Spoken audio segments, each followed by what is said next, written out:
Morning. Good morning. Alyson, Okay. you are live.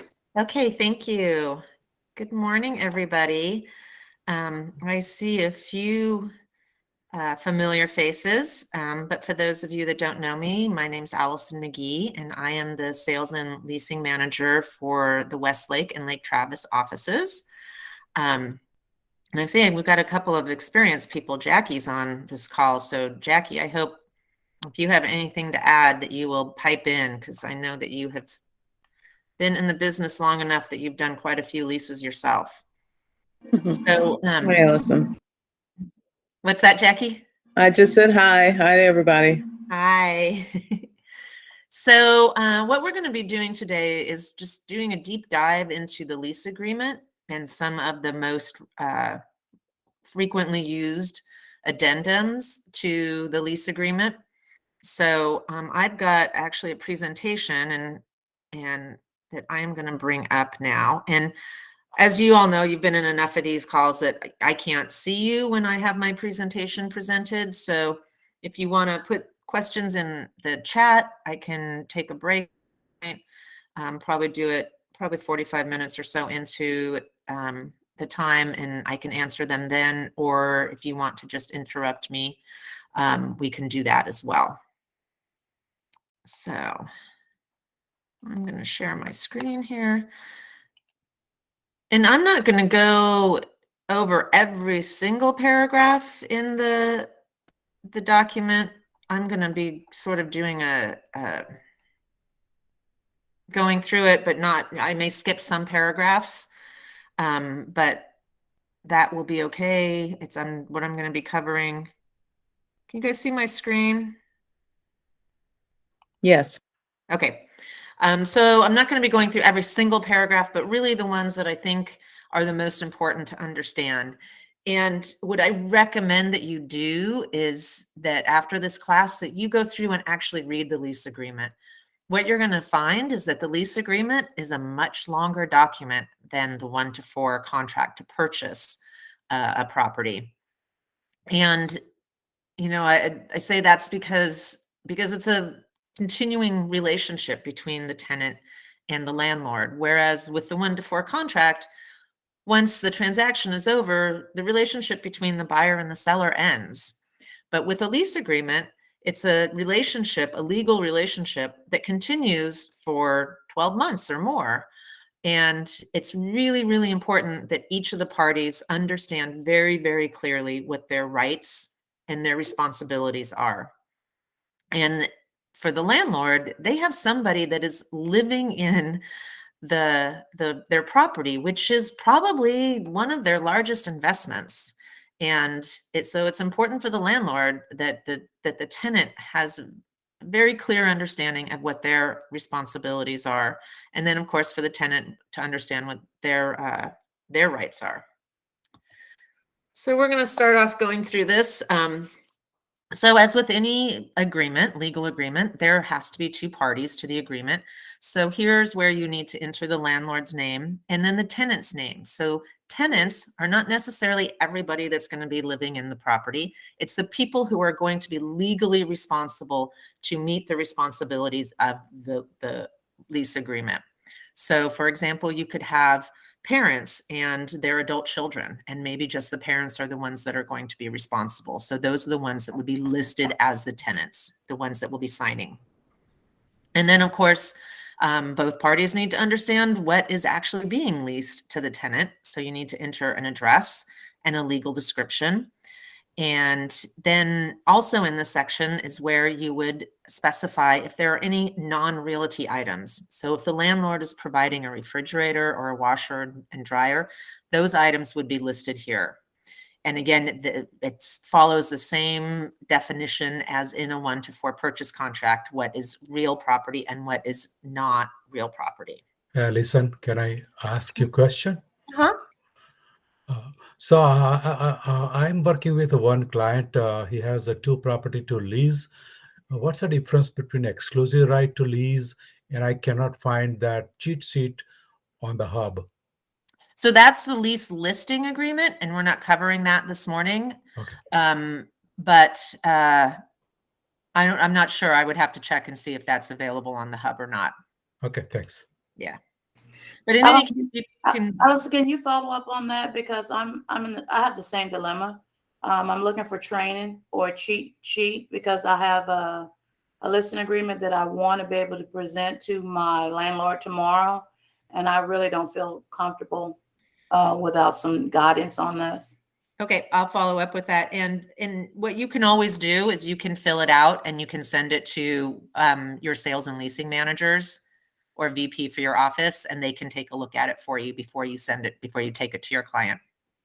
And Alyson, if you don't mind, I'm interrupting. Guys, I actually just did one of these 3 days ago, and there is a cheat sheet on the hub. If you go under it's under the hub, you go under residential lease, and then you'll have what Alyson is representing now, and then you have a cheat sheet on the Lease Exclusive. listing. the lease listing, and there is something like this landlord transaction cheat sheet. You can't see it. No. Yeah, there's a landlord, there's a checklist. Yeah, and Yeah, it walks that's you like landlord. step by step. It was very helpful for me because this is my first rental. Great. So it sounds like it is there in the hub. You just need to search for it. I check it and I talk to my manager, but they cannot even find either. Okay, we'll take a break at some point and I'll take a look for it. Okay, thanks. Okay, so then we're going to skip down to paragraph 4. And this states that the lease is going to automatically renew on a month-to-month basis unless either of the parties provide written notice of termination. And in 4A is where you specify the number of days that either party has to give notice at the end of the lease term that they're going to be ending the lease. So you can either do 30 days before the expiration date, but I always recommend doing 45 days because it gives the landlord a little bit more time to prepare and find a new tenant and have a less likelihood of a vacancy between tenants. So, but that is something, of course, that is what your landlord would be deciding on what they want to do and what is negotiated with the tenant. If notice is not given prior to the end of the lease term, then the lease automatically is going to renew on a month-to-month basis. And then paragraph 4 continues that says if the lease does renew on a month-to-month basis, then either party still needs to provide written notice of termination. And typically we're going to find that 4B1 is checked and that notice has to be given on the last day of the month following the month in which the notice is given. So for example, if a tenant gives notice on the 15th of the month, then the actual end date of the lease would be the end of the following month. Does that make sense? That again gives the landlord a little bit more time in order to find a replacement tenant and try and avoid having a lengthy vacancy between tenants. And paragraph 5 specifies what the monthly rent will be. And it says that the tenant is going to pay that rent amount for each full month during the lease. And when that first full month's rent is due and payable, it can be at signing or at the move-in date. I usually prefer that it be shortly after the lease agreement is executed so that the landlord at least has that full first month's rent. And that needs to be paid by cashier's check or money order. And it should be made out to J.B. Goodwin Realtors. And the reason we do that is that then that can serve as the commission payment from the landlord, and we don't have to then invoice the landlord. Of course, if your landlord would prefer to be invoiced, they can do that. But it's easiest for everybody involved if they just do a cashier's check or money order made out to J.B. Goodwin Realtors. And then it specifies that after that first full month's rent is paid, when the rent is going to be due, and it's due on the first day of each month of the lease. And in 5B, is a paragraph that you will use if the tenant or if the lease is starting on a day other than the first day of the month. So it specifies a prorated amount of rent. And what you would do with this is you would say on or before the first day of the first full month. So, November 1st, say, that the tenant would pay a prorated amount for that previous partial month. The reason we do that is that they're paying a first full month's rent up front, and then that prorated amount for that partial month would be paid on the first day of that first full month. So you're essentially switching the payments for those 2 months. And I know that can be a little bit confusing. So if anybody doesn't understand that, I can explain it again. Okay. Yes, please. I was trying to find my mute button. Okay. So say a lease is beginning on November 15th. Mhm. The tenant would be paying a full month rent that would be for the first full month, say at the signing of the lease agreement. And then on December 1st, they would pay a prorated amount for November 15th through November 30th. Oh, okay. So you're switching those months. Because up front you have to take the fee off. Because you want them to pay the first full month's rent up front. Okay. Yeah. Thank you. And then paragraph 5 continued in section D, it specifies the method of payment. And what we're seeing more and more is there in D3, where it specifies a number of different ways that the tenant may pay the rent, that more and more landlords are wanting all payments to be in an electronic format. So, but again, it's up to your landlord how they want to accept payment, but electronic payment is obviously the easiest way. So they're not having to receive paper checks or cashier's checks or something and then have to deposit those. And with an electronic payment too, then, they're not having to deal with checks that might bounce and things like that. And it's easy for the tenant as well. And we almost always see in D4 that the landlord will require that the tenant pay the monthly rent by one payment. And this is typically going to come up when you have tenants who are roommates, and what your landlord would just need to explain to them is that one of the tenants needs to collect the rent from all the others and one payment be made to them. That way there aren't partial rents being paid or the landlord having to deal with tenants separately, one tenant not paying their share. It's something that the tenants would have to take care of themselves.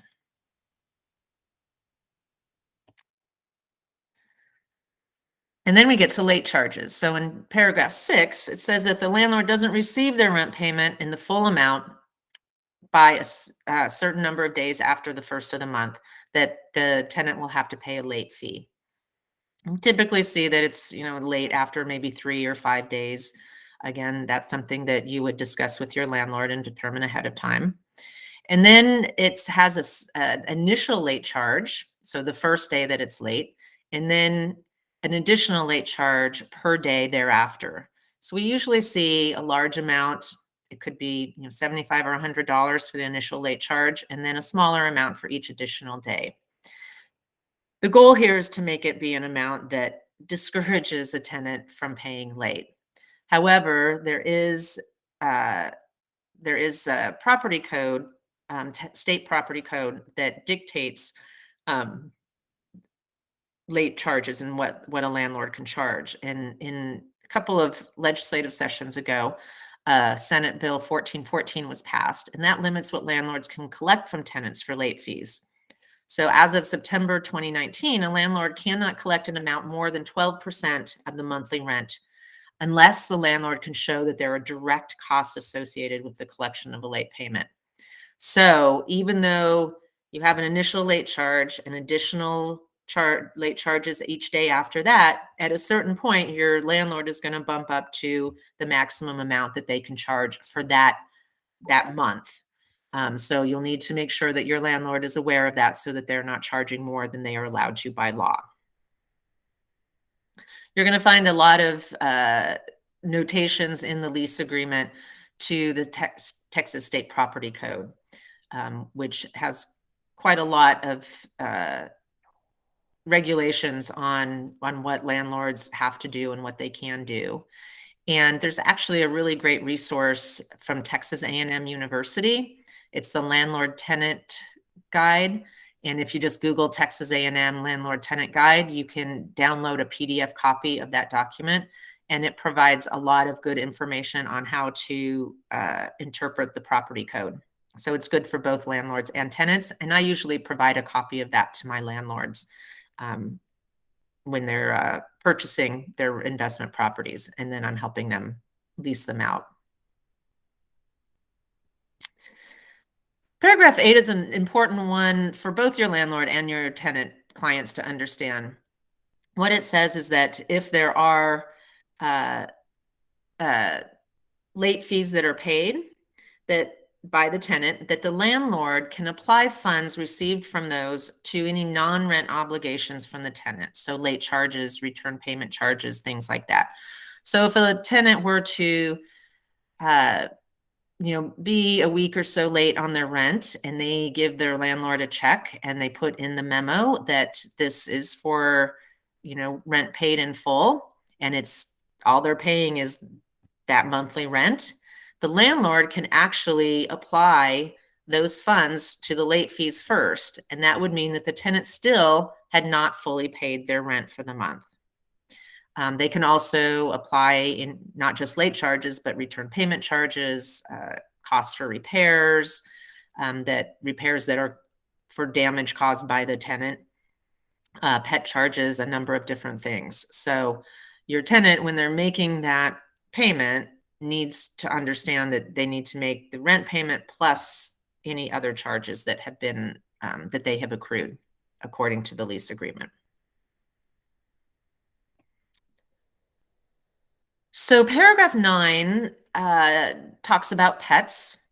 And if the tenant is going to have pets and the landlord is allowing pets, there needs to be a separate pet agreement. And we'll go over that today. Even if there is a pet agreement, if the tenant gets a different pet, then they need to amend or get a new pet agreement with the landlord. So if a tenant acquires a pet or an additional pet that has not already been agreed on, then this paragraph says that the landlord may charge the tenant an additional rent, again with an additional amount for the first day, and then an amount for each day afterwards. And again, you want this to be an amount that's going to discourage the tenant from getting pets without being authorized to do so. It also says that the landlord can charge the tenants costs for removing unauthorized pets, extermination, cleaning and deodorizing, and things like that. So it's very important when you're representing tenants that they understand that even though they have a pet agreement with their landlord, if they do, that they can't get additional pets without renegotiating that pet agreement. And then paragraph 10 is about the security deposit. So the security deposit is an amount that the landlord collects from the tenant to mitigate the landlord's risk in case the tenant defaults in some way or causes damage to the property, terminates without proper notice, things like that. I always recommend that security deposit be paid by a cashier's check, electronic method, or a money order. Your landlord doesn't want to collect a personal check for the security deposit and have the tenant immediately default and then the landlord not have anything to mitigate that risk. And the security deposit we find in the Austin market is typically equal to 1 month's rent. However, that is a pretty arbitrary amount. If you think about it, if it's a $2,000 a month apartment, $2,000 is maybe not enough to mitigate risk entirely. But it's what we typically see in our market.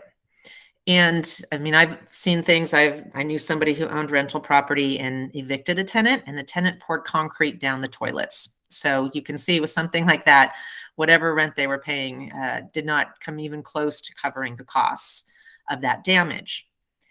Now, the security deposit, however, is not the entire amount that a tenant is liable for. So if a tenant causes damage or incurs fees and such that are greater than the security deposit, the landlord can collect that. And I think that's going to be on a next slide. And additionally, if the landlord is going to keep any of the security deposit at the end of the lease, the landlord has 30 days to account for any amount that they are not refunding. And then the remainder has to be refunded within that 30 days. And there is a form that can help the landlord account for any deductions they're making. And here you can see there's a long list of all the different kinds of things that a landlord can deduct from the security deposit. So costs for damages that go beyond normal wear and tear, costs to clean, deodorize, or exterminate the property, unpaid and accelerated rent, unpaid late charges, a number of different things. This is going to be one of the areas of a contract that you're often going to have to refer to. Your landlord may ask you, what can I deduct from the security deposit? You can go right here to this paragraph, direct them to it, and that will guide them on what they can deduct from the security deposit. And here it says if the deposit doesn't cover the costs, that the landlord can demand additional payment and the tenant has 10 days to pay that additional amount.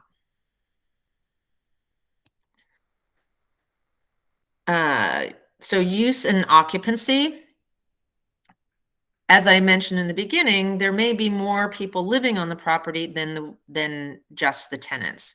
So it could be adult tenants and minor children, or it could be adult tenants and adult children. What you want to do in 12A is list all the people who will be occupying the property. So the tenants and anybody else who is agreed upon to be living in the property and their ages. So this way, the landlord knows who is living at that property beyond just the tenants. If there is an HOA that regulates the property, the tenant must comply with those rules and regulations. And therefore, you'll need to provide those rules and regulations to the tenant. And they're actually in paragraph 31, the list of addendum, you can check the box for homeowners association rules and regulations and attach those to the lease agreement, so the tenant knows what rules that they're going to have to comply with. And then 12D has a list of things that are prohibited as uses on the property. So it says that they can't install spas or hot tubs or trampolines. Trampolines comes up actually fairly frequently, that you may have a family leasing a property and they have a trampoline. And this specifically says that if that is prohibited, the reason for that is because it's a liability issue for the landlord. It also says the tenant cannot use the property for anything that's offensive or noisy. They can't repair vehicles on the property. They can't operate any business of any type, including a childcare business. So that's a really important one for all parties to understand. Now, this doesn't mean that a tenant can't work from home. It means that they can't operate a business out of the property. They can't violate zoning ordinances, homeowners association rules, and they can't do anything illegal or unlawful on the property.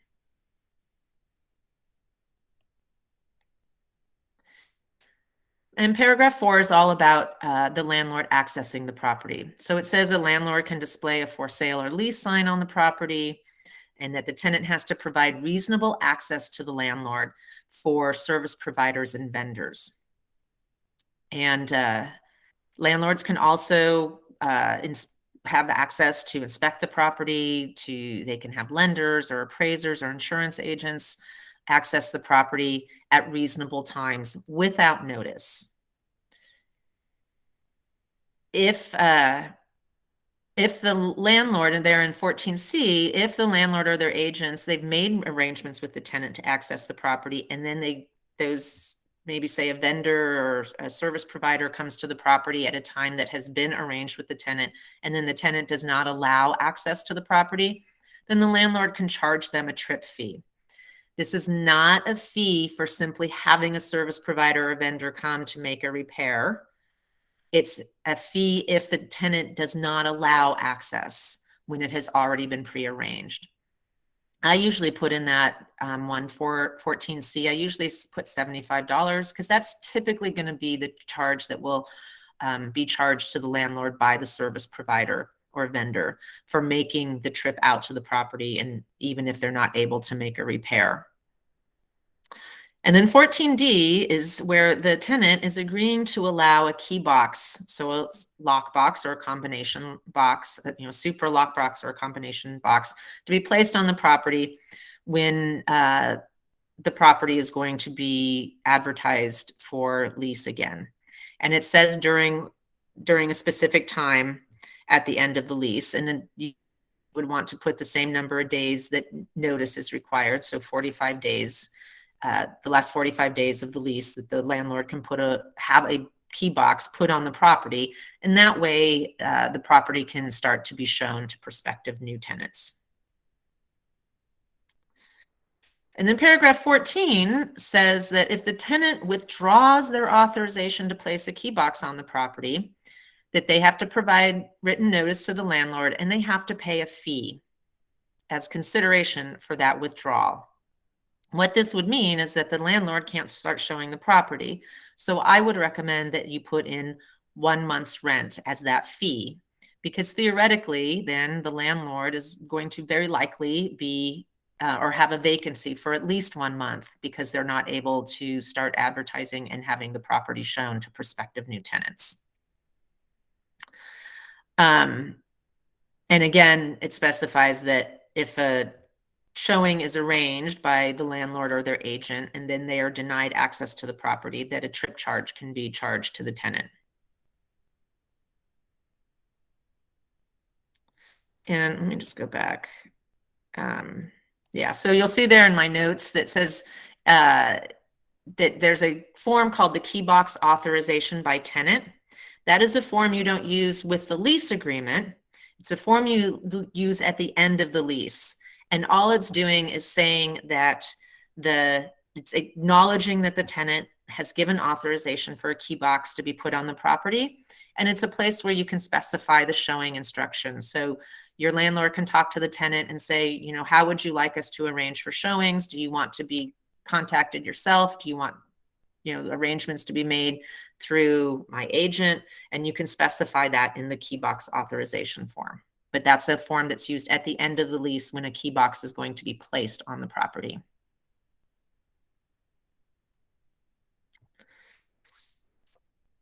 Paragraph 15 is about move-in condition, and it says that the landlord is making no express or implied warranties as to the property's condition. The tenant has inspected it and accepts the property as is, except for repairs that would be put in this paragraph that have been negotiated between the landlord and tenant.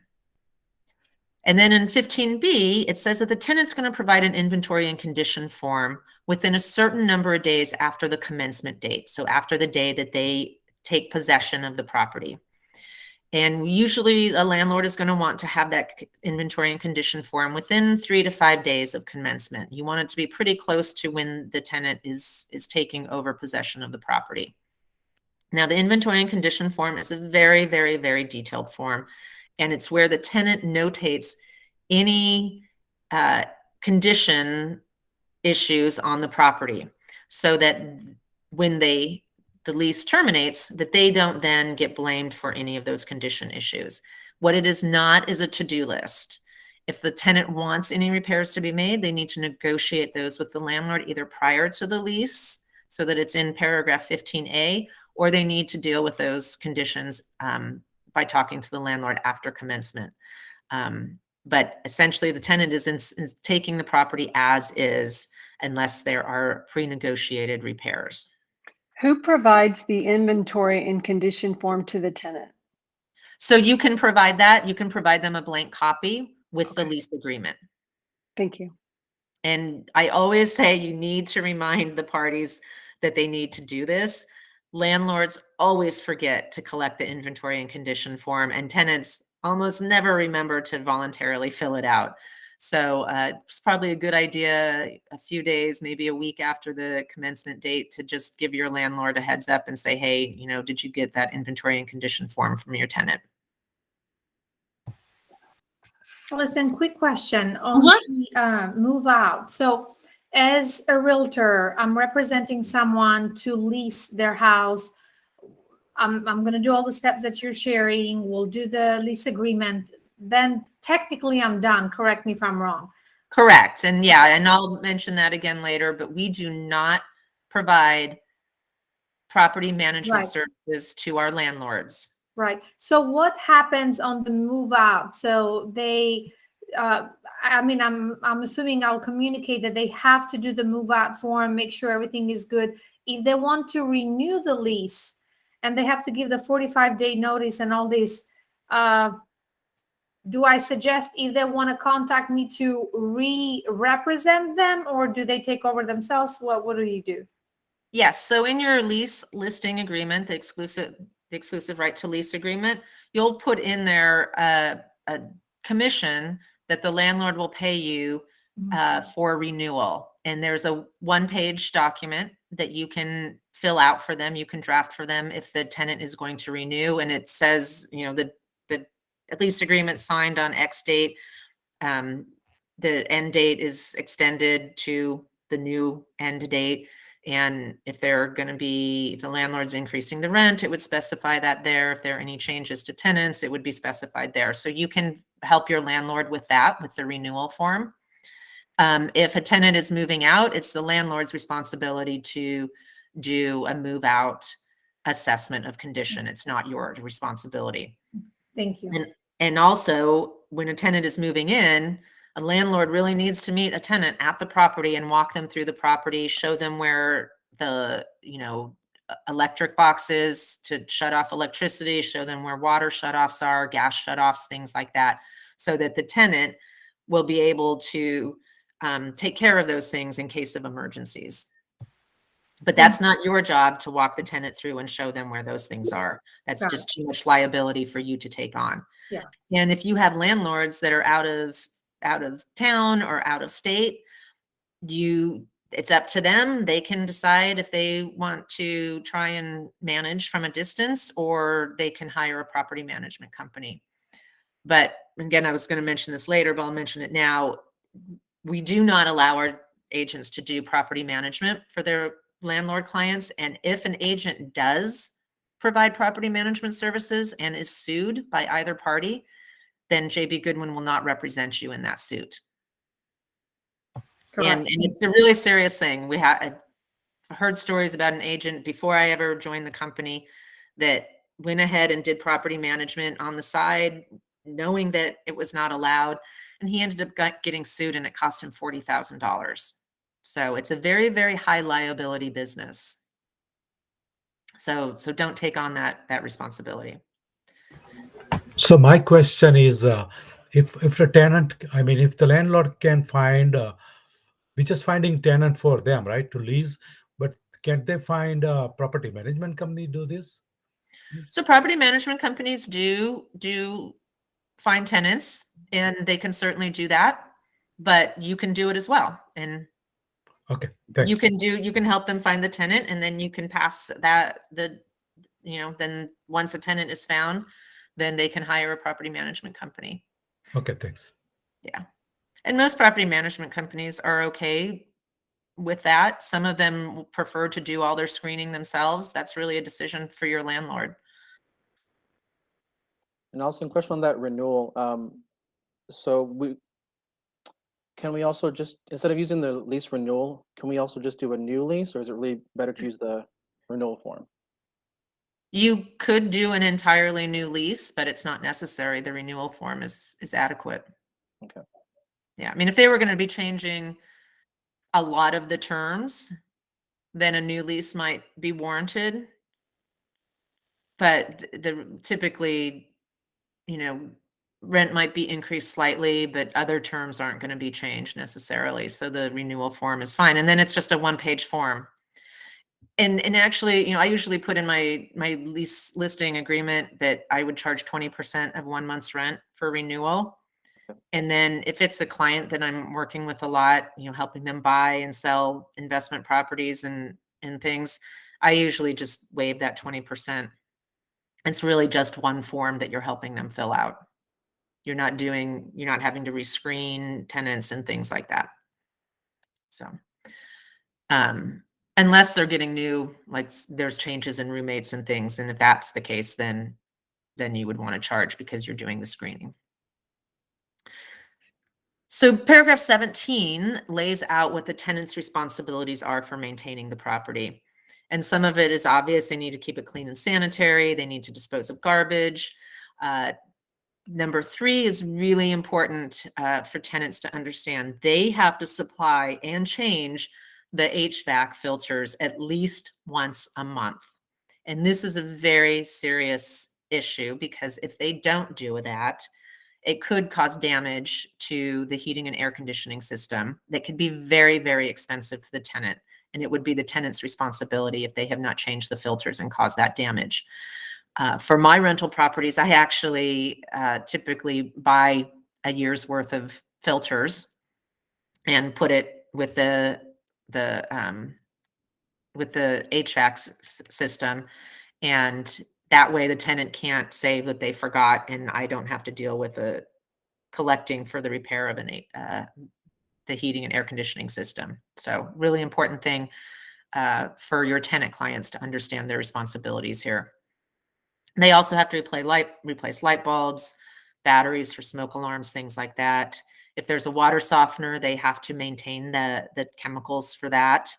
They have to take necessary precautions to prevent broken water pipes due to freezing. We know that that's a big issue. We had it even more serious issue this February. So that's one thing that your landlord will probably want to provide some guidance to tenants on that, on what they can do, getting the insulators to put over exterior water pipes, making sure that water lines are dripped if it's going to be freezing, things like that.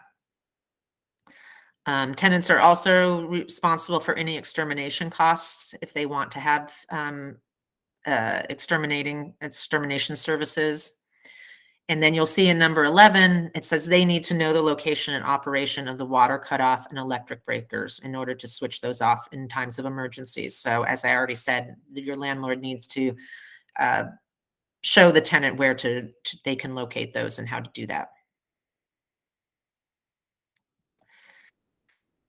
And then that paragraph continues with yard maintenance and specifies what yard means and what it means to maintain the yard, and says how frequently the tenant needs to water the yard. So it needs to be reasonable and appropriate times. And you could put something in there, twice a week or as allowable by city watering restrictions, because we know that at different times of the year, if we're in drought, that the city may restrict how often lawns can be watered. And then it also specifies who is maintaining the yard. So we're typically going to see that the tenant at the tenant's expense will maintain the yard. However, if it's a really well landscaped yard, a landlord may want to hire a landscape company to maintain it on a regular basis. And then that would be at the landlord's expense, or they can hire a contractor to maintain the yard, and they can say that that is at the tenant's expense. And then continuing with maintenance of the property, paragraph 17D has a long list of things that the tenant is prohibited from doing. They can't install any fixtures on the property unless they have gotten approval by the landlord. They can't change or rekey any locks without the landlord's permission. And of course, that's because the landlord needs to maintain access to the property. And we'll see there is some responsibilities by the landlord to do things like rekey the property within a certain number of days after the lease commences, but then the tenant cannot then rekey in order to keep the landlord out. They can't make holes in the floors or walls except for a reasonable number to hang pictures or artwork. They can't permit any water furniture on the property, which would be water beds, which I don't think that comes up very often anymore, but it's interesting that it's still in the lease agreement. They can't add satellite receivers or alarm systems. They can't alter interior finishes. They can't install or remove any appliances or non-realty items that are listed in that paragraph 2, which was at the beginning of the lease agreement. Can't do anything that would put the insurance coverage at risk, things like that. So these are the things that the tenant needs to understand that they are not allowed to do on the property in order to maintain it properly. And then 17F says whether the tenant is allowed, the tenant, their guests, their family or occupants, whether they are allowed or not to smoke on the property. And I always recommend to a landlord that they not allow smoking. It's just, going to impact the ability to lease out the property later. It's difficult, as we all know, to get rid of that odor from a property. And it's important for the tenants to understand that that means that there is no smoking allowed on the property. You can see it says including but not limited to the garage or outdoor areas of the property. So it doesn't just mean you can't smoke in the house. It means that there is no smoking allowed anywhere on the property. So if that's an issue for a tenant, they need to know that ahead of time and not lease the property. So I usually put in the form that we have landlord selection criteria, I will add smoking is not allowed on the property to that form so tenants know ahead of time. You don't want to get to the point where you're trying to sign a lease agreement with a screened tenant and then they say, what? But I'm a smoker and I don't want to lease this property. Sorry to interrupt. Uh-huh. People have a question about what's the standard rate or commission for leasing property? We typically charge 100% of 1 month's rent. Okay, thank you. Mm-hmm. And Alyson, on that smoking, is that understood to include any type of vaping, any form of smoking, or must you also specifically add in your landlord rental criteria no smoking or vaping or any such kind activity? Yeah, you would have to add that, and I guess you would have to add that in special provisions, but that could be writing legal language because it's specifically saying something that's not allowed. Could that not be on the rental, the qualification criteria that the landlord? You could put it in the qualification criteria, but that's not a lease agreement. That's simply saying what the screening criteria will be. Let me just confirm. And other rules. Vaping is considered different than smoking, right? Or is it just smoking is a kind of broad catch-all? I think that would be a legal question on what the definition of smoking is. Okay. So I would have to follow up on that. We may need to suggest that Texas realtors update their lease agreement and to be with the times. Also, and the smoking, it's, I don't know enough about vaping. I don't know if that too provides, creates an issue with odors and things like that. But, this is also partly because of the dangers of having smoking on the property. Because I mean, to me, it seems like it's included, but I could just hear maybe a tenant saying, well, it says smoking, not vaping, and just yeah, getting all, no, you're right. Mm-hmm. And I don't know the answer to that. Alyson, I have a question about since you said that as the listing agent, we are guaranteed 100% of the first month's rent. If a client is brought to us, is their commission paid out of that first month's commission? Yes. So if you're representing the landlord and your lease listing agreement says that the JB Goodwin will be paid 100% of 1 month's rent, you would also put in that lease listing agreement what percentage of that month's rent would be paid to a tenant's agent. It's usually going to be, 30 to 40% is typical. So if the tenant is represented by another agent, then you would be putting in the MLS that you would be paying that tenant's agent a percentage of 1 month's rent. And that would come out of the 100% of 1 month's rent. If the tenant is not represented, then JB Goodwin keeps the full month's rent as commission. And then you're paid your split.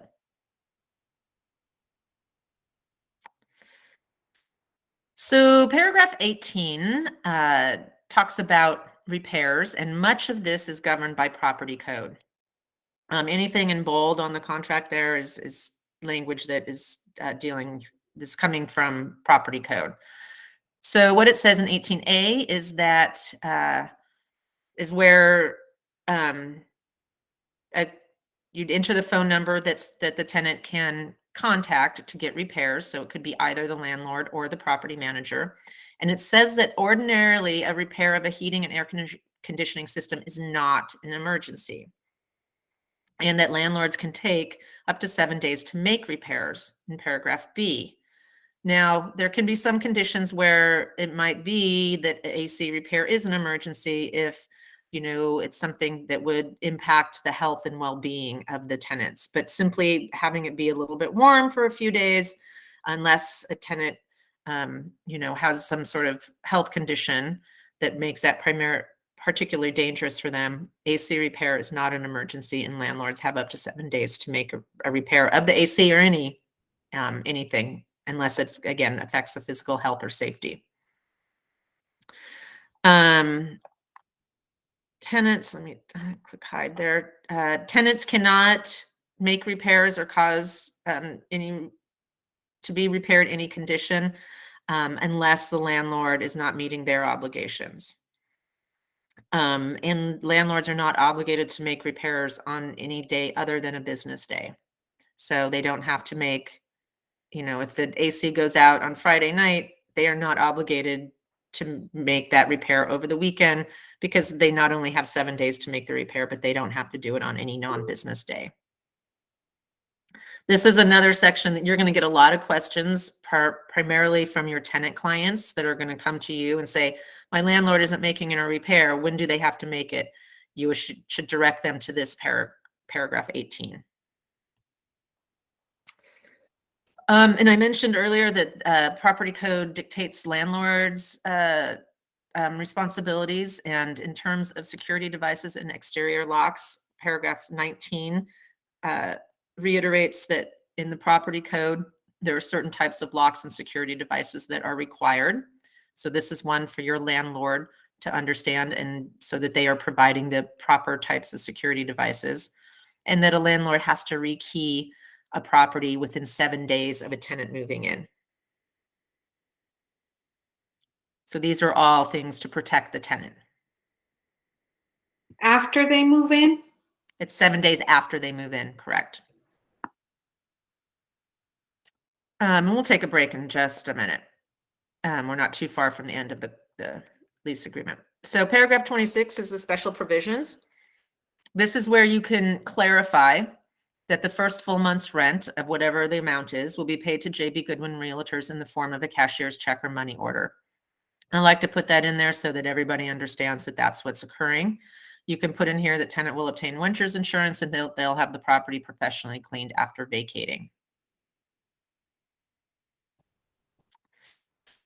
So paragraph 28 is another one that is dictated by state law primarily.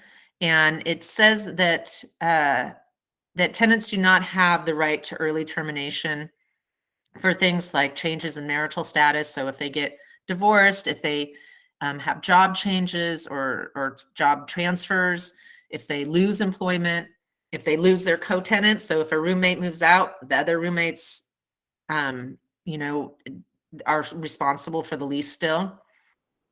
Changes in health, if they purchase a property, they can't demand an early termination. And even if any of the tenants die, the remainder of the tenants are still going to be responsible for the obligations of the lease, and the landlord does not have to allow early termination.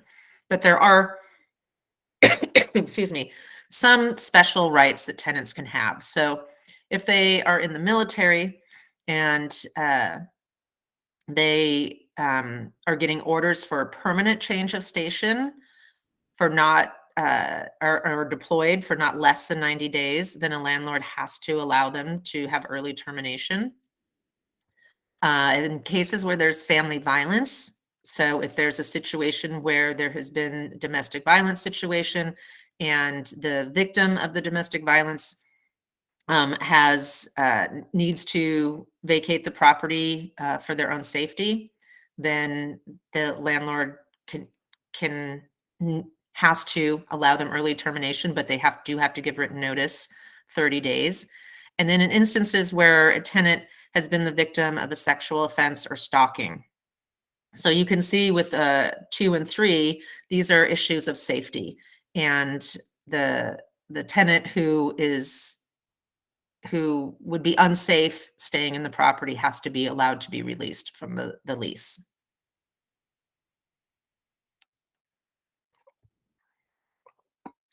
And then continuing early termination, if a tenant wants to sign the lease or sublet the property, they need to have the landlord's permission. So a landlord does not have to provide the permission except for in those statutory situations. If a landlord does agree to either assign the lease to somebody else or sublet it or release the tenant from their obligations, any new tenants must meet the landlord's criteria, even if they're agreeing to allow the tenant out. And then in paragraph B4, it specifies the fee that the landlord can charge the tenant for allowing the property to be assigned or a replacement tenant. And that's typically going to be 1 month's rent. And the reason you do that, a landlord would want to do that, is because they're going to come back to you and ask you to help them screen any new replacement tenants and sign a new lease and things like that. And so you'll need to charge them a commission again.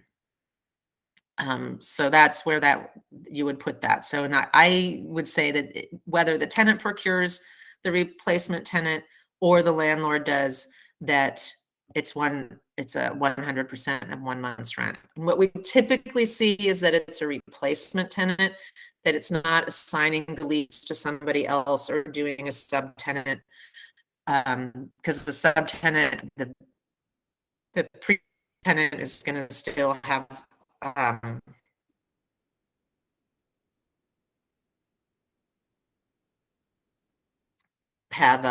obligations, and usually they're not going to want to maintain having obligations. Sorry, we according can't to hear the you. lease. And then there's the addenda paragraph. So We start losing the video. the addendum regarding lead-based paint is a different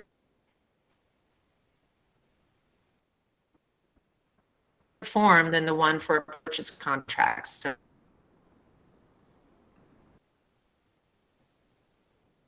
make sure you're using the correct one. The differences between the two of them. Paragraph 31.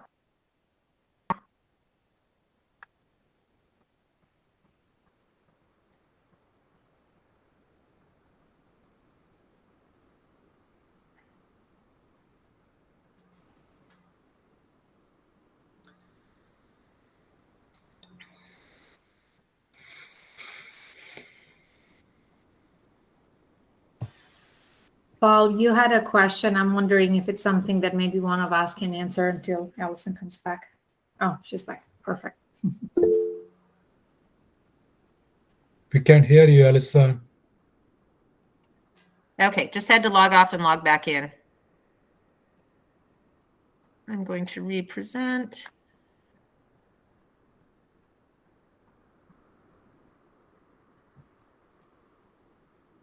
Okay. Can you guys see that? Yep. Yes. And of course, it took me, I'm going to end the show. It took me all the way to the beginning again. Let's see. Okay. There we are. Okay. Okay, let me just scroll through. It won't let me go back. Okay. Paragraph 31, the addenda.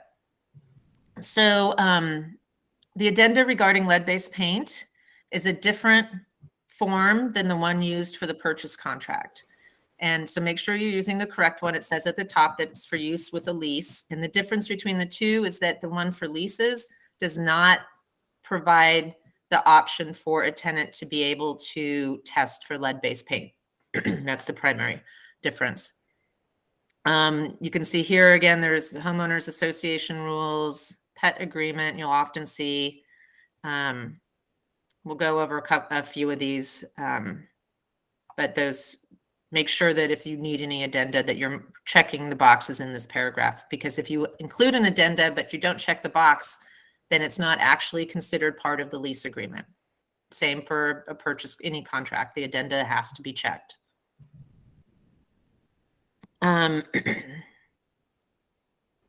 Let's see, here, so paragraph 34, it should be 28. It recommends that the tenant obtain renter's insurance. And again, we can require that in the special provisions. And then if the landlord is going to have a property manager, this is where you would specify who that property manager is, or if it's going to be managed by the landlord. And again, it will never be J.B. Goodwin.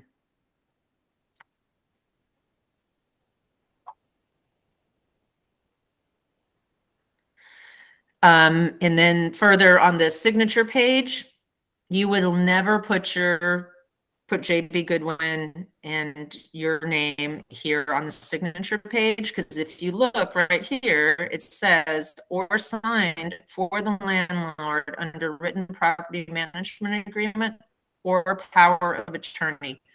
You will never act as property manager, and you will never act in the position of having power of attorney for your clients. So just leave this blank.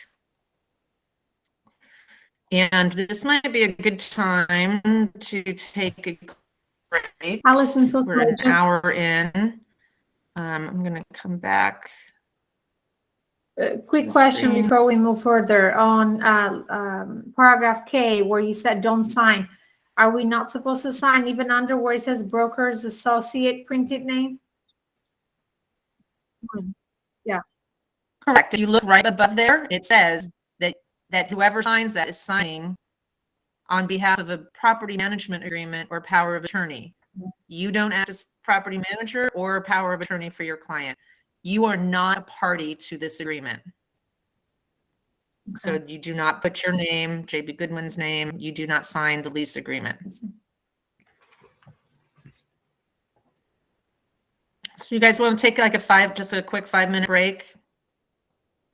Anyone needs to get something to drink, we'll come back at, it is 10:58. We'll come back at, just to make it easy, we'll come back at 11:05. Sound good?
Okay, I think we're at 11:05. So is everyone ready to get started again? Yep. And I'll just reiterate the importance of going back and reviewing the lease agreement. I get a lot of questions from agents about, the rights and responsibilities of the parties to the lease agreement. And typically those questions could get answered if they would just read the document. I know that sometimes it takes some interpretation, but sometimes it's just asking, oh, is the tenant responsible for X? And it's like, well, if you would just look in, what the tenant, is responsible for maintenance, you would see that it's right there. So just being familiar with that is a good idea. And that goes for whether you're representing landlords or tenants. Excuse me. You'll be drafting that lease agreement for your landlord clients, but if you're representing tenants, they're going to be receiving that lease agreement and they're going to have questions about what it means, and they're going to ask you for assistance in understanding that. So even when you're representing tenants, it's important to understand the document. So be sure to read through it a few times so you know where you can find the answers. And then, of course, if something really isn't clear, then ask your sales and leasing managers for help. So I've mentioned the pet agreement. This is a document that would be attached to the lease agreement if the landlord is allowing pets. And you'll see that it's not just sort of a generic, you can have pets of any kind. It's actually being very specific about the pet that is being agreed upon. So you need to know the type. So is it dog or cat or whatever type of animal it is, the breed, the name of the animal, its color, weight, age, and gender, and then some questions about, whether it's been neutered, declawed, or had rabies shots. So if this pet agreement has been included with the lease agreement and then the tenant gets another pet, they need to renegotiate this pet agreement. I have a quick question about pets.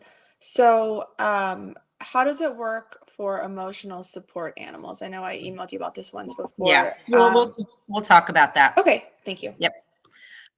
This is probably what I get asked about most from agents is how do we deal with assistance and emotional support animals? If your landlord is renting a single family home with a real estate broker, they must follow Fair Housing Act and the Americans with Disabilities Act, as well as state and local laws. And what those say is that a service animal or an emotional support animal is not considered a pet. So regardless of whether a landlord either disallows pets entirely or has restrictions on the type or breed or number of pets, that if it's a service animal or emotional support animal, they cannot enforce those restrictions. And that means that they can't deny it, having the animal, the tenant they can't deny the tenant for having the animal, and they can't require a security deposit. If the animal causes damage, then the landlord can charge the tenant for repairs, but they can't just simply deny them. They can't increase the rent because there's a service animal or emotional support animal, and they can't charge additional pet deposit. They can charge the regular security deposit, but they can't increase the security deposit because of the animal. So what happens if the landlord says, no, you can't have pet? Because that's happened to us twice already. We've had landlords say, no, you can't. And so, I'll get to that in just a sec. So a service animal is an animal that provides a specific function that the owner cannot do on their own. Or I met somebody who was diabetic and had a service animal. And that service animal could detect when their insulin levels got too low and alert her to take an insulin injection. Emotional support animals are ones that help people with mental disabilities. They provide them with comfort. And in either case, the landlord can ask for proof that it's a service animal or an certified emotional support animal. And luckily, the Housing and Urban Development, HUD, has really been cracking down on the companies that were just doing, you could just go online and say, fill out a form and say, yeah, my animal is an emotional support animal, and for $50 they would give you a certification. It actually requires an assessment by a licensed mental health professional or other doctor to determine that the animal is actually necessary for the person. So they're really cracking down on that. So that's good. So people are not abusing that, and we're sure that people really do have a need for those emotional support animals and service animals. So this is just a bit more. There's documents that are in the hub that you can look through that I don't want to read all of this to you, but there's also a great form. I'll show you in a second. There's a couple of forms in that Texas Realtors put out that's general information for landlords about service animals and emotional support animals. And there's actually a form that a landlord can ask to get information about the animals. If you suspect discrimination, then I would recommend that you tell your tenant to call the local board of realtors, so ABOR, or the Texas Workforce Commission, or the U.S. Department of Housing and Urban Development, and they can file a grievance if they believe that they are being discriminated against. However, that's not going to get them into that property in a timely manner. These reports take time to be investigated and dealt with. So what I recommend that you tell a client if they feel they're being discriminated against based on having one of these animals is that you find them a property that they can get into. And then you can provide them with the information to file a claim, and they can pursue that themselves. But that's not your responsibility to file that claim on their behalf. So again, there's the general information for landlord regarding assistance animals, and then the response to a request for assistance animal. And I'll show you those. This is the TXR, general information for landlord. I always provide this to the landlord along with the lease listing agreement so that they understand ahead of time what their obligations are to meet the Fair Housing Act. And you should review it as well. It's really good information. It does say that breed, size, and weight restrictions do not apply to assistance animals. In some cases, insurance policies might contain restrictions on breeds and such. So if a request for an assistance animal would violate the landlord's insurance policy, that may entitle them to refuse the request. However, you know, a HUD investigator, if somebody files a claim against them, will verify that the claim with the insurance company and consider whether comparable insurance without restriction is available in the market that the landlord is located in. So simply saying my insurance won't cover certain breeds, I'm not going to accept your, pit bull assistance animal. If somebody files a claim, a HUD investigator could say, well, you know what, you could have bought other insurance. So something for a landlord to consider. And again, it says here, the broker cannot provide legal advice. So if they need further information, they need to consult an attorney if they want to deny a request for an assistance animal. Then the response to a request for assistance animal is not a pet agreement. It simply provides the landlord information on the type of animal that the tenant is claiming is an assistance animal.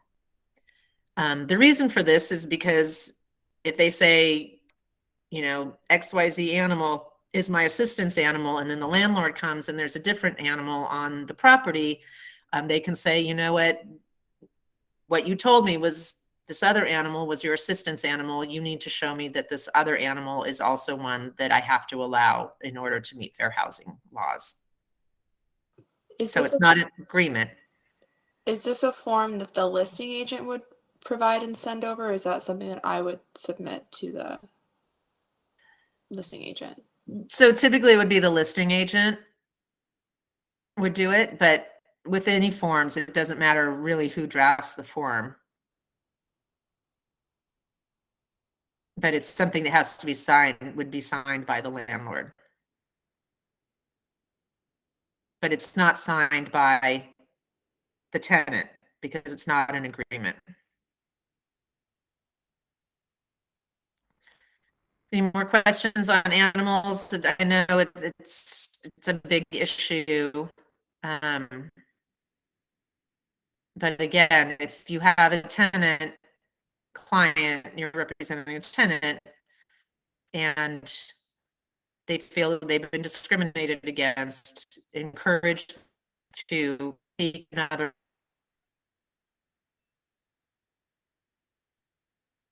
property and provide them the information so that they can make a claim if they wish to do so. And that really applies to anything. I do have a question about pets, just to make sure. Related to fair housing. If somebody feels that they're being discriminated against for some other reason,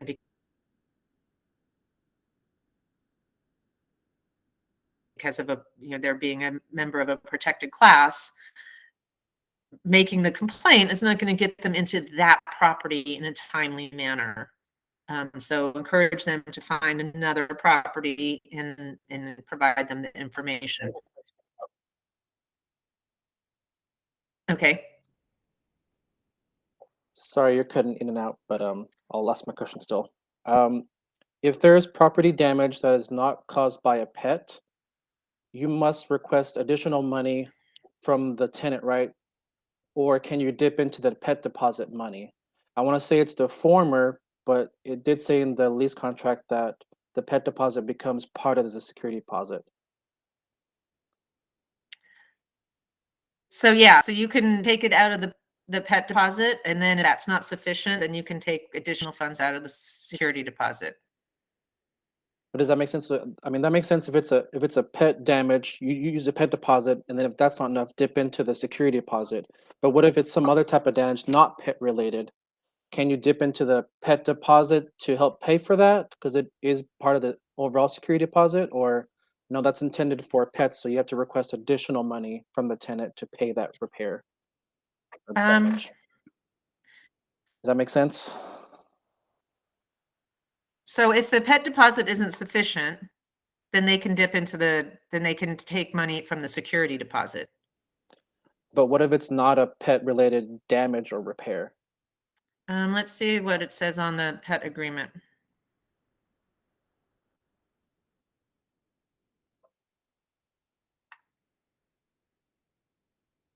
Let's see. I'll have to, I don't have the full pet agreement up, so I'll have to look up that.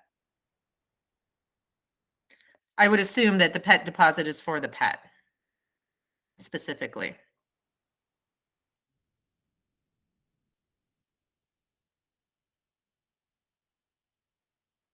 Are you all able to hear me? Yes. Okay. Sorry that I'm having connectivity issues. So let me bring this up. I don't know why it goes back to the beginning of the screen. The beginning of the presentation.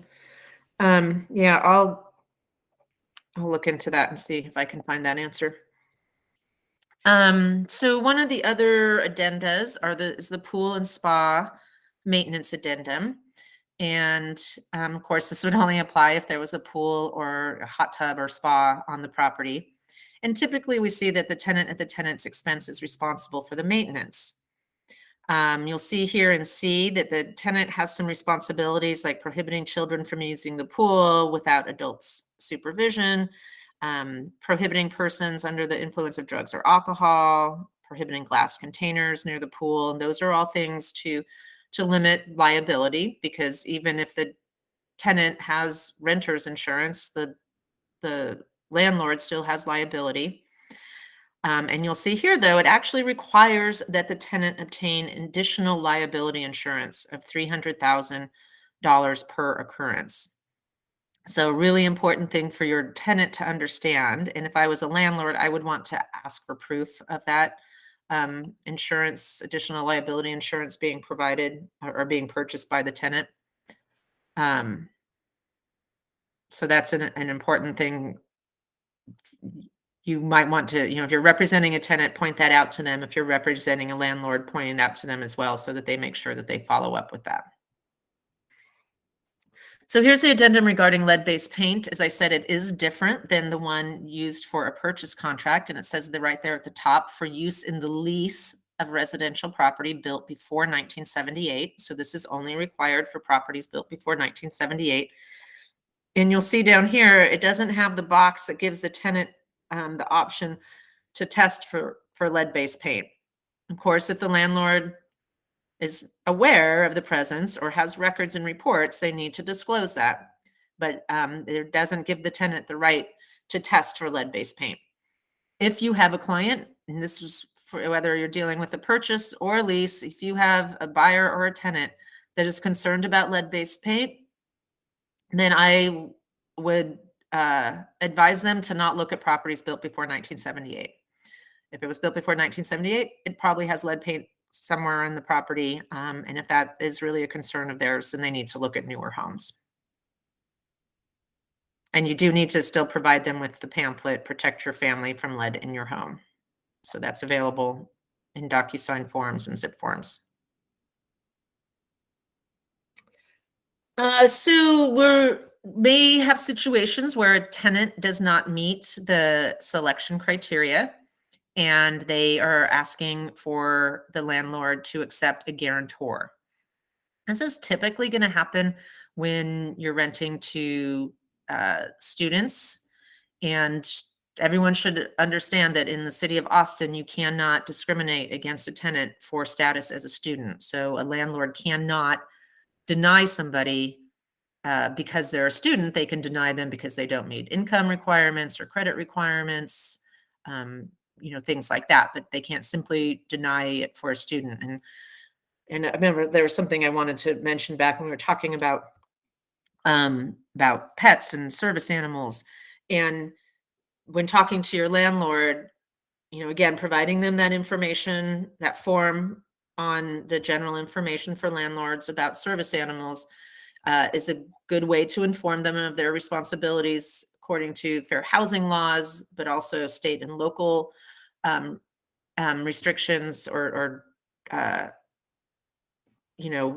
state and local laws related to protected classes. You also need to advise your client if they're ever wanting to discriminate against somebody who is in a protected class, so because of race or religion, or in Austin, even sexual orientation, marital status, things like that, that you need to advise them that you cannot help them in doing that. And if it's something that they want to do, then they're going to need to find somebody else to work with, because you will not violate fair housing laws on their behalf. But anyways, back to the lease guarantee. So a lease guarantee is a situation where, again, a tenant might not meet the selection criteria, and somebody else is guaranteeing to make payment to the landlord. And these can include, but aren't limited to, rent, payment of late charges, return check charges, attorney's fees, repair costs, pet charges, all of that. So this person is not just saying, I'm going to guarantee that the rent will be paid. It can also, this person can also be liable for the cost of repairs and things like that if a security deposit is not sufficient. So this person who's going to act as the guarantor would need to apply, just as the tenant has to apply. And they should meet higher selection criteria. So you'd want a guarantor to be able to show that they make 5 to 6 times the monthly rent rather than the typical 3 times the monthly rent. And the reason for that is that if the guarantor has their own housing obligations, and they need to have sufficient income to meet their housing obligations as well as the obligations of the tenant if the tenant is not able to do so.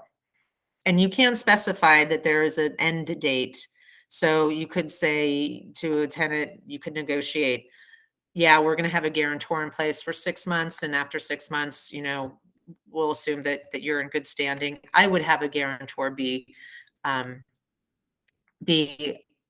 in that position for the entirety of the lease.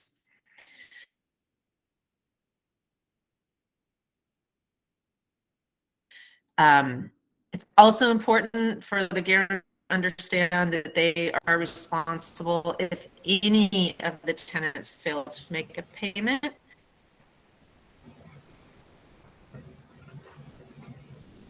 What we often see happens is that you get a roommate situation and each roommate wants their parent to be a guarantor.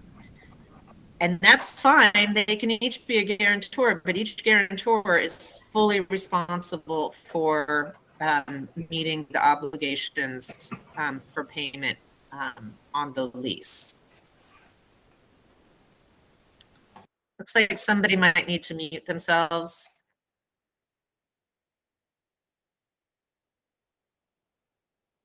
Getting a lot of sound from somebody. You're breaking up.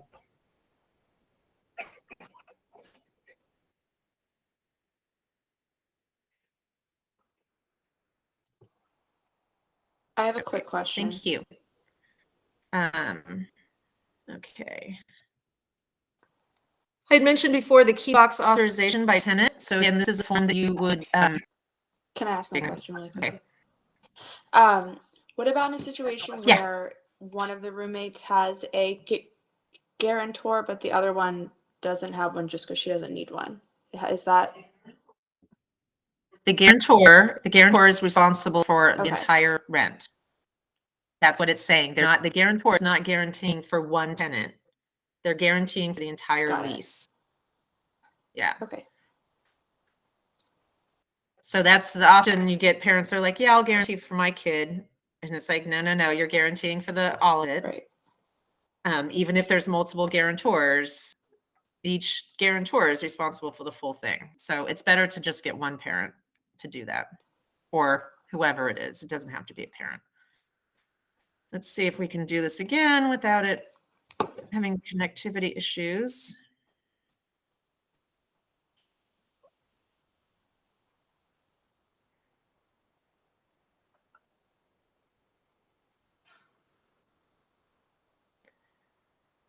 Okay, so the key box authorization, again, this is something that you would provide once notice has been given by the tenant, or the landlord has given the tenant notice to vacate and wants to start marketing the property and having showings. And so it's not an agreement. It's just sort of an informational sheet, really, because the tenant has already authorized the broker to place a key box on the property. So that's part of the lease agreement. And then it says here, you can put things like, lockbox will be accessible during certain times of the day. Showing instructions will, indicate call or text the tenant or whatever it is that the landlord and the tenant have agreed upon for showing instructions. The itemization of security deposit, I had mentioned this earlier. There's the long list of things that a landlord can deduct from the security deposit. And if they are deducting items from the deposit, I would recommend that they use this form and you can help them fill this out. They can give you the value for the different repairs that they're going to be deducting. And then you add them all up, and then there's the balance of the deposit that will be refunded after all the deductions are made. And you either say here that enclosed is a check in the amount of whatever is the balance, or if there is not a balance and the costs actually exceed the security deposit, that the landlord is demanding payment in the excess in accordance with paragraph 10, and that the tenants must pay that excess within 10 days.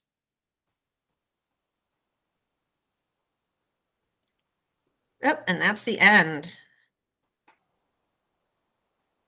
So if there's anything anybody wants to go back to and look over again. Alyson, can you share your slides with us? Will they be? So this is recorded. I can send them to Beth and she can send them out. Okay. Thank you. And if you can find exclusive right to lease, I'm not sure if anybody find you. Yeah, let me see if I can, while I've got you guys on here, if I just need to get into the hub. Take me a second. I couldn't find it either, but maybe I missed it. I looked in the contract cheat sheets folder as well as the leasing folder on the shared documents. Yeah, it's not there.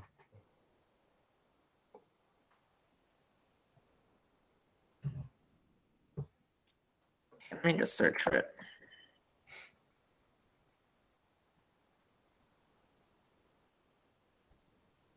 I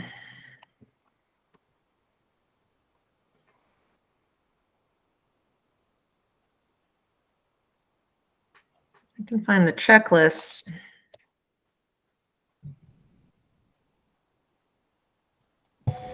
Which form are you guys looking for? I have some saved. Exclusive right to lease. The leasing cheat sheets are empty, the folder. I'll have Edward put it into the, I know I've got one.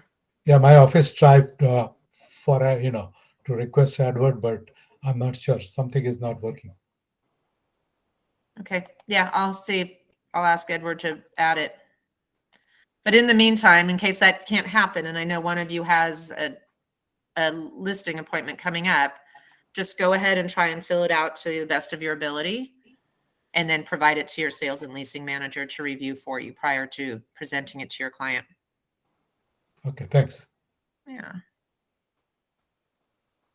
Anything else? Anything we want to go over? Jackie, do you have anything you want to add? Any words of wisdom? No, not really. I will say that I think it would be helpful to have all of the, other cheat sheets in the hub. I think that will help. It is a lot of information all at once. So rely on your managers and get the information that you missed, because it's legal forms. It's all legal and it's all really important. So missing steps really is not an option. Yeah. Yeah. And like I said before, it's a much more complicated document than the 1-to-4 contract or any of the other purchase contracts.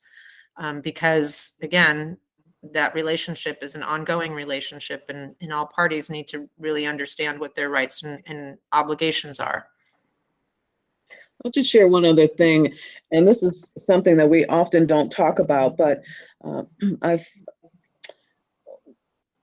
yard maintenance. One of the things listed on there is trees. And, if you're in Austin or anywhere that has a lot of trees, that can be a pretty expensive maintenance point. And in my experience, most landlords don't depend on the tenant to maintain the trees, but because it's listed in the agreement, it could come up. What do you think, Alyson? What has been your experience with that? Gosh, I haven't had that one come up before. It would seem to me that it would be pretty burdensome to require a tenant, because as you say, it's very expensive, like tree trimming and such. And it's really sort of an improvement to the property. But yeah, that's an interesting point. So I haven't had it come up before. I haven't either, but I'm aware. Yeah, that could be thousands of dollars. Right. Yeah. So, Paul, you have a hand up, and then there's a question in the chat that I'll answer. Yes. Are there any other benefits using the Texas Association of Realtors lease application versus the NTN? I want to say the NTN, the information is input by them, so you're not having to re-put that information to do the checks. And then if you want them to do the employment rental verification, that can be done. The only other thing I'm seeing for the TAR app is it does ask for additional information than what NTN requests or puts in. So you can accept the TAR application, and then you would have to manually enter the information into NTN. for the screening. That's your choice. But it's much easier to just have tenants fill out the application online. So you're thinking it's better to use the NTN for them to apply rather than the TAR app? It's less burdensome for you. If your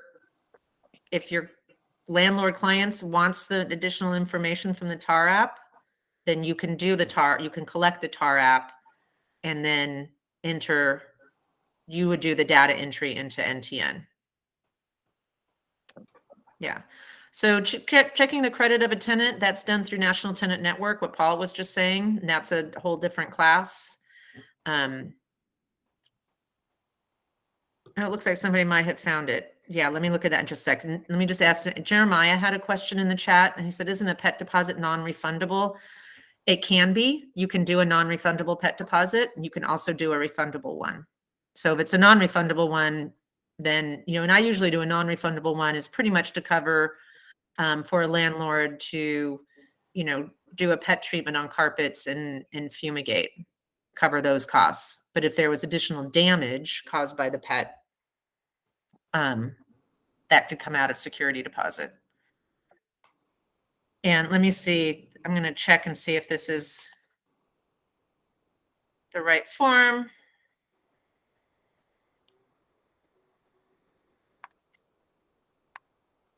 Residential lease. Yeah, looks like there it is. They were looking for the exclusive right to lease. Oh, exclusive. Yeah. You're right. Sorry. Mm-hmm. That's the residential lease. So if you guys go got on the cheat sheet, there is links. That's how I found mine. So okay. Yeah. So you need to go step by step where it says like pre-listing activities, listing activities, and there is like a link in blue. If you click on that, it will give you the option to print anything you need. Okay, I'm gonna bring that up. So here, let me just go back. So folks, if you can see my screen, if you go to the shared files and you go to landlord checklist and guide.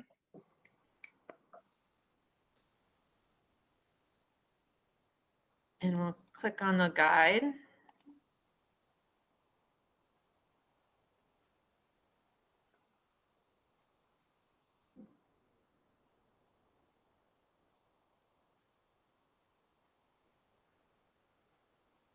So I'm not seeing where there's the.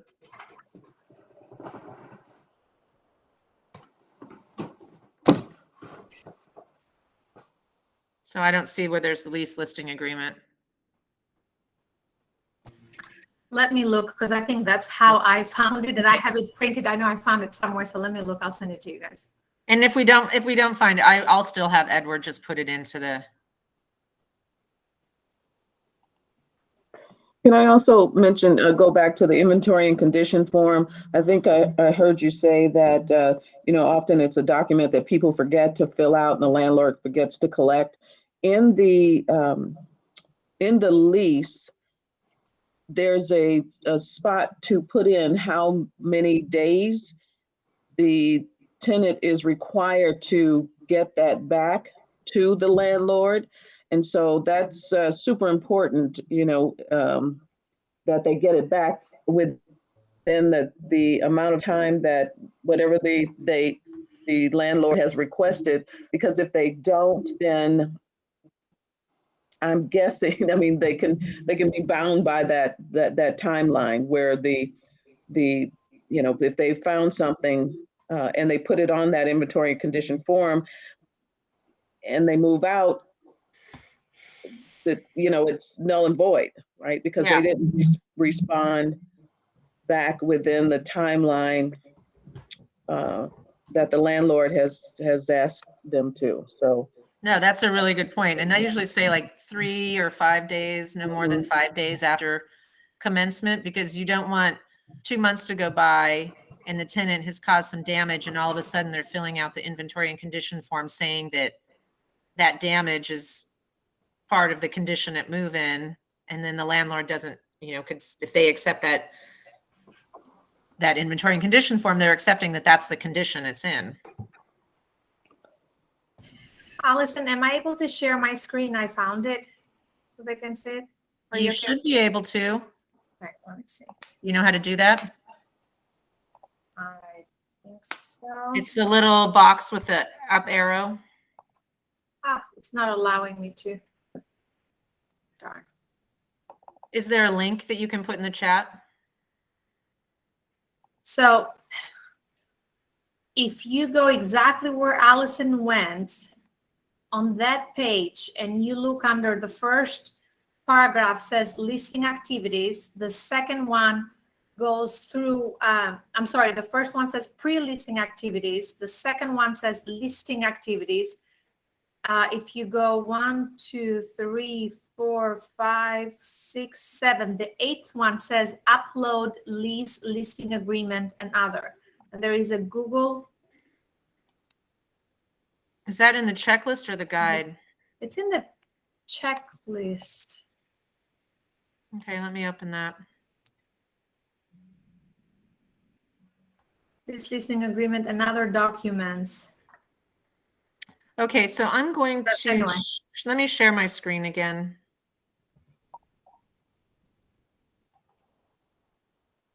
Sorry, need to find the right tab. I've got too many tabs open. Okay. Otherwise, Joe, if you want to send me your email, and I think I have it saved on my desktop, or I'll find it and I can just email it to you.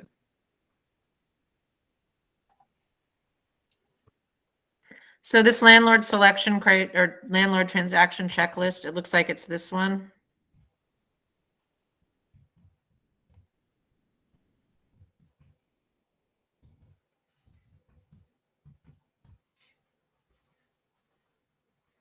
No, I'm sorry, guys. Let's just, I'll just get it uploaded. I sent an email, Joanne. Thanks. I'll just have Edward put it in the hub. Any other questions? Thank you for all the information. Sure. And yeah, I know it is a lot of information, so be sure to review the documents yourself. Okay. Okay, we'll get done a little bit early. Thanks. Bye. Thanks, everyone. There's Alyson. how do you check the credit of the tenants?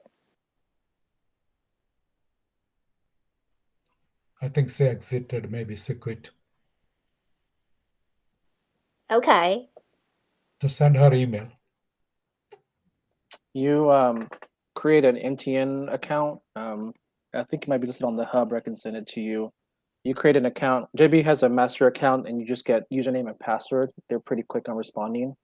And then you basically enter the property address, all the details. You get a link, and you give that to the applicant to complete online. And it charges them to pay for it. Did she leave? Oh, well. There's a training in the hub. There's a next level training on it for NTN. Look up that, and that tells you how you do the credit checks and application. I just did that yesterday. If you want to write down a phone number, you can look this up as well, but I have it ready. You can contact Stacy Howell. The phone number is 1-800-801-1371, and it's extension 101. And he was able to walk me through the steps, what to do. It just took me 15 minutes. He was very helpful. And Joe, I found the form, so I will download it and send it to you. You said you need the exclusive right to lease, correct? Yes. Okay. Yeah, I have all other form except that one, exclusive right. You got it. Thank Can you. you just put the link on the, can you put it in? I'm actually on transaction zip forms. So if you guys also want to, like, to be very honest, like any forms I can't find anywhere else, I'll just go to like TAR or zip forms and then just type in what you need. Martha, I don't know if it will allow me to send you. That's okay. Is it a TAR form or a zip form? I'm on Zip Forms. It's Okay. the TAR form, but I can email it to you if you want to put your email as well. I can send it to both of you guys. I can find on a zip form. It's just a blank form. It's not a cheat sheet. That's the problem I have. You need the cheat sheet for this. Yeah, cheat sheet. That's what I'm looking Got it. for. And my I office know cannot I help. had it. I don't know where. You know what? It's gonna bug me because I know I had it. I just don't know where I found it. So I'll look Okay. for it, Joe, and I'll send it to you. Okay, thanks, John. You're welcome. Bye, everybody. Okay, Martha, I'm gonna save yours as well. Okay. Thank you. You're welcome, dear. Have a good day. Bye, guys. Have a good one. Thank you.